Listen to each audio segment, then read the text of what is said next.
The Museum of Yesterday, the Hall of Old Memories. This is a story about three monkeyteers who enter a strange museum where every object reminds them of something that happened before. Their third miracle-minded adventure begins when they discover that the past can quietly color what they think they are seeing now. The three monkeyteers arrived at a grand building with golden doors. Above the entrance hung a sign, Museum of Yesterday. Spider Monkey grinned. Finally, a place full of things to climb. Squirrel Monkey clutched his little leather pouch. A museum is for looking, not climbing. Howler Monkey marched through the doors. I shall explain everything. You've never been here, said Spider. That has never stopped me.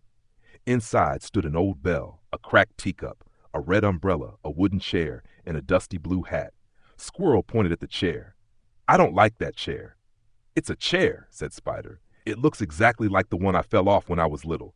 Howler examined the bell. I don't trust bells. Why? One rang just before I lost a singing contest. The bell made you lose? No, but it was there. They moved deeper into the museum. Spider stopped beside the red umbrella. Oh, no. What? Asked Squirrel.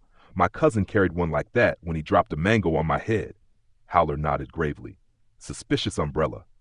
It didn't drop the mango, said Squirrel. Spider folded his arms. It was there. Soon every object had a story. A bowl reminded Squirrel of soup he hated. A rope reminded Spider of a swing that broke. A feather reminded Howler of a bird that once laughed during his solo. How do you know it was laughing at you? Asked Squirrel. I know laughter. At the end of the hall stood a golden door. A sign read, The Room You Have Never Seen. Spider reached for the handle. Wait, cried Squirrel. What? What if there's another chair in there? Howler stepped back. Or bells. Spider stared at them. You're afraid of a room we haven't even entered? Squirrel frowned. When you say it that way, it sounds unreasonable. It was unreasonable before I said it. Squirrel reached into the pouch beneath his cape. Paper time. He pulled out a tiny folded slip. Howler groaned. I hope this one says, leave immediately. Squirrel unfolded it. The slip read, When the past tells you what something means, you may not be seeing what is here now. They became quiet. Spider looked back at the umbrella. So I wasn't really seeing an umbrella. You were seeing a mango incident, said Squirrel. Squirrel looked at the chair. And I was seeing my fall. Howler glanced at the bell.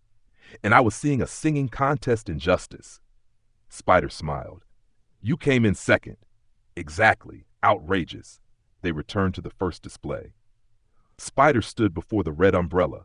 No cousin, no mango, just an umbrella. Squirrel sat in the wooden chair. It held him perfectly. No falling. Howler gently rang the bell.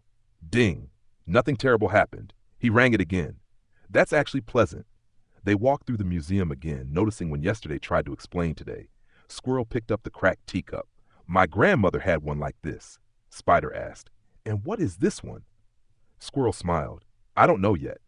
Howler stared at the dusty blue hat. I once met a monkey wearing a hat exactly like. Spider raised a finger. Howler stopped. Right. Different hat.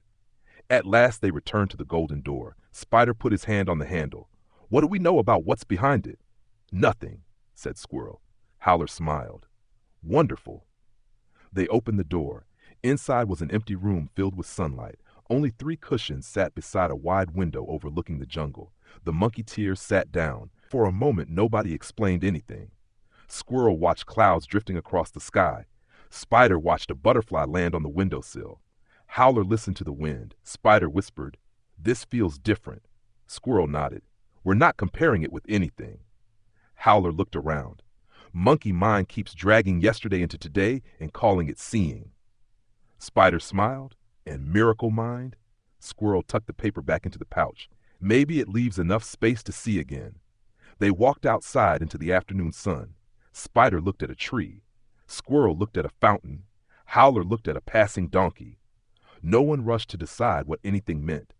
Howler finally pointed at the donkey. I have absolutely no history with that donkey. Keep it that way, said Spider. The 3 monkeyteers tossed their feathered hats into the air and cheered together. One for all and all for one. And then they shouted, Love all for all is love.